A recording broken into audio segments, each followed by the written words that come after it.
I'm about to break down the essential process for managing your finances as a therapist so you can take home more profit and have more clarity on exactly what you need to improve to make things better.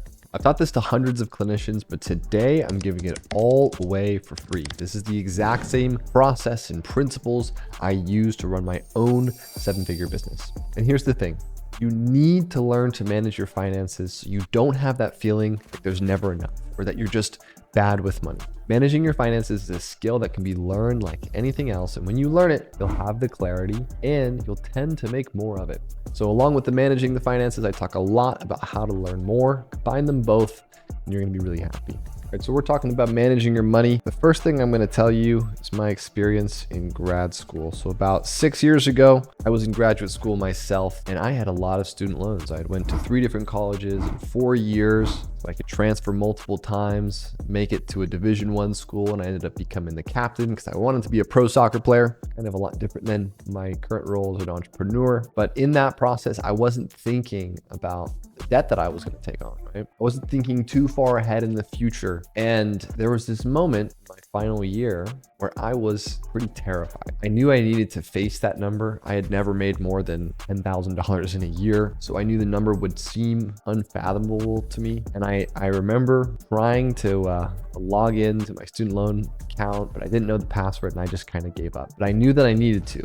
So over the course of several weeks, I kept thinking about it, kind of pulling up the page I needed to log into or doing some half-hearted research and then getting distracted and going away. The reality was I was just scared. I was scared to look at the number because I knew I wouldn't be happy, right? I knew that, if I didn't see it, maybe it didn't exist. At least that's what I was thinking. But after several weeks, maybe it was several months, I managed to just log in and look. Had tens of thousands of dollars of student loan debt. I was nearly finished, so I knew what I was going to end up with. And, I realized that I needed to make money after taxes to pay this down, right? I knew from that point that, I'm probably going to need to make a lot of money so that I can afford to pay this off. And that was something that guided me towards entrepreneurship, towards opportunity to make more. Okay. So one of the first points of this in terms of importance is when you have clarity, you can create a path towards a better prospect for yourself, okay? If you have no clarity on your current situation, it's very, very difficult to improve. I learned in graduate school that the more I start actually looking at the numbers, the more I can start to conceive of a path out of it and even a path towards a really, really great experience in the future. All right, so let's move on to cash flow, okay? I want to describe this. This is the fundamentals of any business. This is also the fundamentals of improving your life financially. Okay. Everyone works like this. You have money coming in. We call this inflow. And you have money flowing out. We call this outflow. Okay. Your ideal situation is that your business has more money coming in than is going out, and your personal life has more money coming in than is going out. Okay. If you have more coming in than is going out, you can put money towards savings, you can put money towards investment, you can put money towards paying off any debt. This is how you get to a good financial place moving forward. The difference between your inflow and your outflow, this difference, this sort of margin, is going to be what you can use to make your life better, to pay off the debt, to invest and all the rest, right? If you have margin within your business between your revenue and your expenses, that means you have profit, okay? Profit flows out of your business into your personal life or into your personal bank account. You have some tax that flows out of that. Whatever that after-tax income is, that's what you use to pay off all your expenses. And if there's money left over after that, that's what you use to pay down debt or invest or grow your financial ability, okay? This is really important at the foundation of this. If we don't know what our outflow is, if we don't know what our expenses are, it's very hard to increase the income enough, right? Because we don't know what the margin is that we need. So for example, if you have, let's say you have $5,000 a month in post-tax expenses, okay? This might mean that you need to make $7,000 a month in profit from your business, because after taxes, that'll be able to pay off the expenses and still have a little bit left over. If that's the case, we need to know what our expenses are. We need to know how much we're making so that if we only make $6,000 in a month, we can improve things. We can do more marketing. We can raise our prices, and we can get to a place that sustains us. Okay. If we have no clarity and we're acting blindly, we don't know if we're making progress. And the other important part is you make 5,000 month one, you make 6,000 month two, you know that next month you're going to be at 7,000. Okay. If you didn't track last month, you don't track this month, and you don't know where you're going to be in the future. Okay. We use for all the clinicians that we work with, we give them financial tracking sheets. We recommend that you track every single transaction coming in and transaction going out. Usually you can put this together in a Google Sheet, and from there, you're going to be able to have it automatically add up profit and loss month by month. You can have some cool graphs. I recommend you do some sort of bookkeeping for 10 minutes, 15 minutes a week, okay? As a foundation to improving your finances is weekly bookkeeping, all right? So that's cash flow. All right, so the first step to managing your money is to measure it, okay? What gets measured gets managed. If you don't measure it, don't pretend like you're gonna be good at money, right? If you're afraid of it, I believe in something called exposure therapy, which means expose yourself to the thing you're afraid of and you'll get less afraid over time. But you'll never master it if you tell yourself that you're not good with money. You tell yourself you're not the type of person who can become good with money. Okay, so you need to learn that by doing it. Make it easy, small on yourself. If you can. I had a client a couple months ago who said she used to do all of her taxes, all of her bookkeeping right at the end, right when taxes were due, and it was extremely stressful. So I told her, break it down, just do last week's, and just start to work month by month. And she told me a couple months later, it was extremely easy for her. She took this huge stressful thing, she broke it down into little chunks, and it became way easier. That's my also advice here is making this simple on yourself will make it feel better. Okay. Next point. How I run the finances of my business, even at a big scale, is with something called Profit First, at least my understanding of Profit First. There is a book, Profit First, for therapists that you can look up, and I would recommend reading if you want to get better in terms of managing your finances. But the whole genius of Profit First is that whatever the sort of cash flow is that's coming in, whatever our inflow is, we know that we're going to have to separate out some for taxes or some for operating expenses, some to pay ourselves, right? This is how you start to think about paying yourself within your business. I'm going to say, as an example, if you make $10,000 a month, you might have different sort of allocations within your business than if you had $5,000. Okay. And I'll break this down for you so you understand it. So at $10,000 a month, you're going to have something called owner pay. You're going to have something called operating expenses. This is what it costs to run the business. If you own a business, you're going to have expenses. Okay. Not every single dollar that you make is going to be profit. If you run a therapy business, a lot of the money that comes in might be yours to keep, but you're going to have your general cost of running the business. That could be software, if you have rent or you have advertising, whatever the case. Operating expenses, owner pay, profit might be another account. And then some people will add the taxes account within their business. I tend to do taxes after I pay myself. So after the owner pay actually flows through to the personal account. Okay, so here's how you would manage it. At $10,000 a month, what's likely the case is you might have something like 10% going towards operating expenses, 80% towards owner pay, and 10% towards profit. Okay. What does this mean? What I do is on the 15th and the 31st of each month, or the last day of each month, I take all the cash that came in that 15-day period and I distribute it to these different accounts. Okay. So for example, $8,000 goes here, $1,000 goes here, $1,000 goes here. What's really cool about this is you start to understand the way that the money flows through your business. Okay. So you're expecting here, hey, I want to be able to pay myself $8,000 a month. In order to do that, I have to make 10. Okay. So if I only generate 8, I still got to pay my expenses, which means that needs to be taken out of owner pay. If you have percentages like this, then you just distribute down. You distribute yourself a smaller amount of the cash. You're never overpaying yourself. You're also not underpaying yourself, right? You have an understanding of how the money flows in. In the other sense, let's say you're making $10,000 a month, you want your operating expenses to be 10%. If you actually have $2,000, I recommend a lot of times having a different credit card that's for all your expenses. If there's $2,000 in expenses that month, then you can ask yourself the question, do I need to cut back on expenses? Do I have expenses that are not actually helping the business? Okay. Or do I have expenses that are helping me make $12,000 a month? And so these are investments that I'm willing to make. Okay.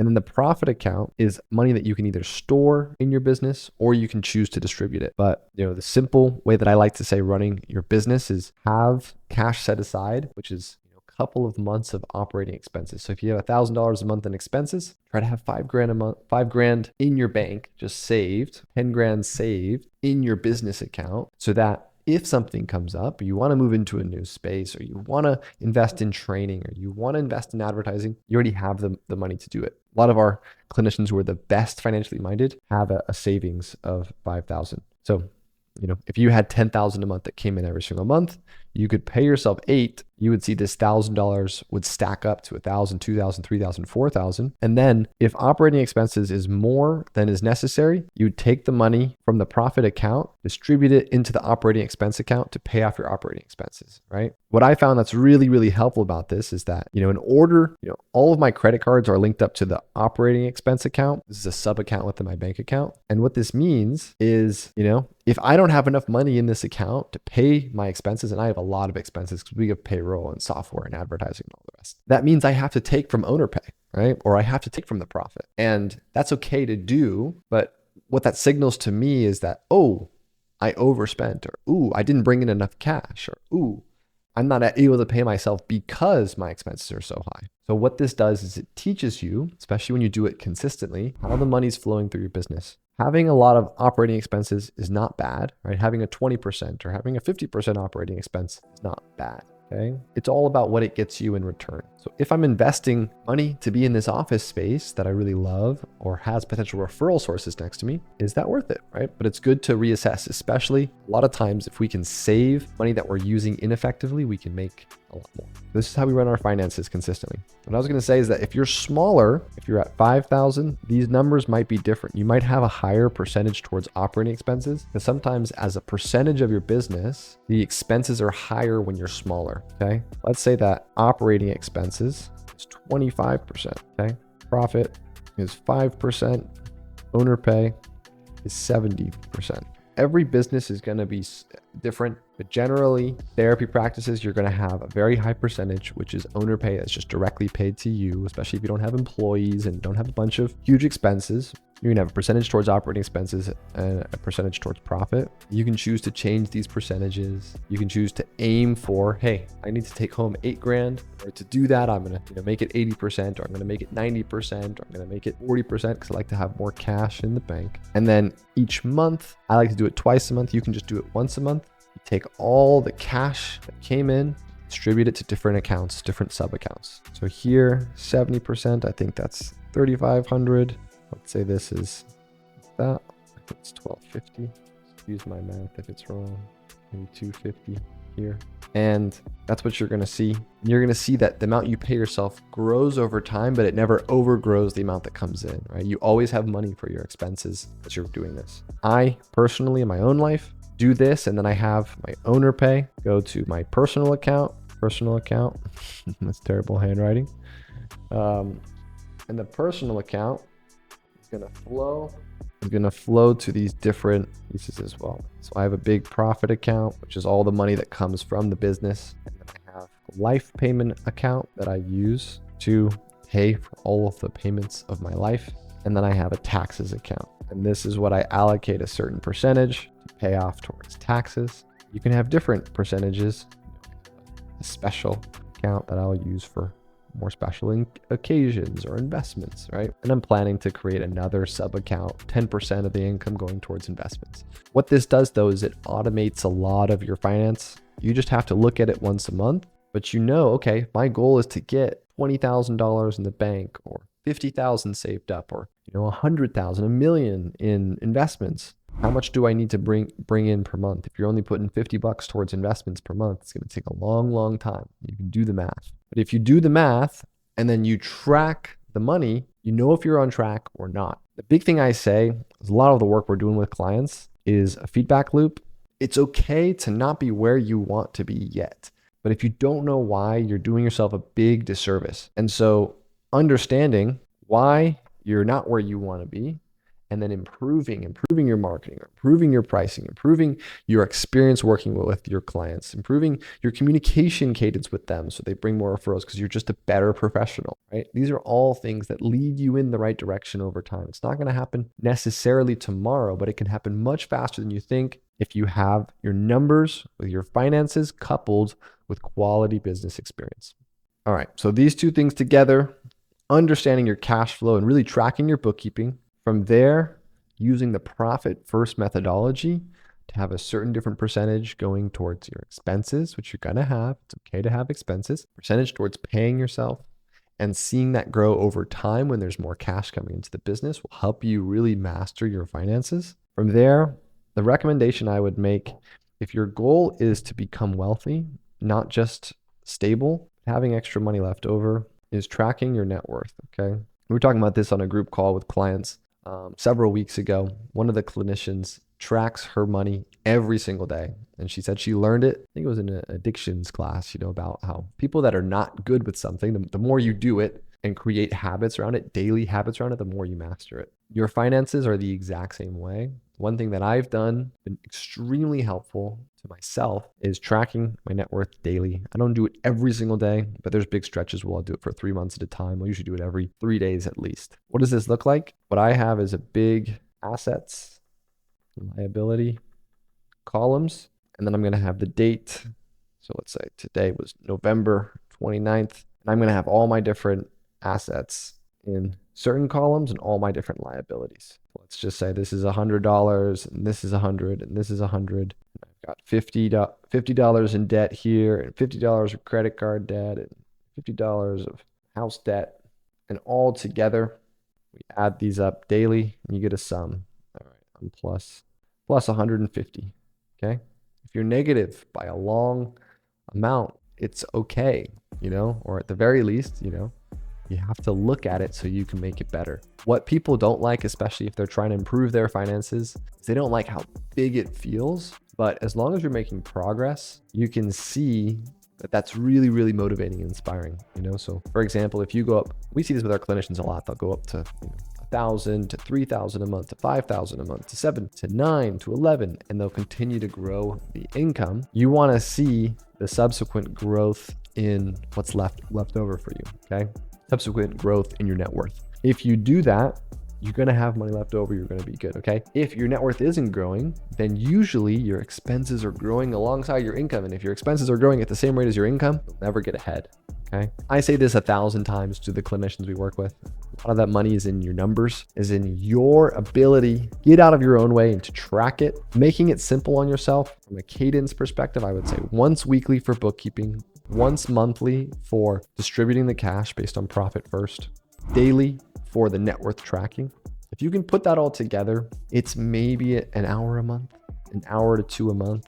You will have a wildly more successful financial future for yourself, okay? This stuff has been really, really helpful to me, to the therapist that we've implemented this with. I hope you found that really helpful. Of course, there's tracking your money. There's also making more money. If you want to learn more about how we help therapists actually grow their practice, put the marketing systems in place so that they can make 6 figures, even 7 figures in group practice, there should be a link in the bio to check out. So check that out if you're interested. Otherwise, see you in the next video.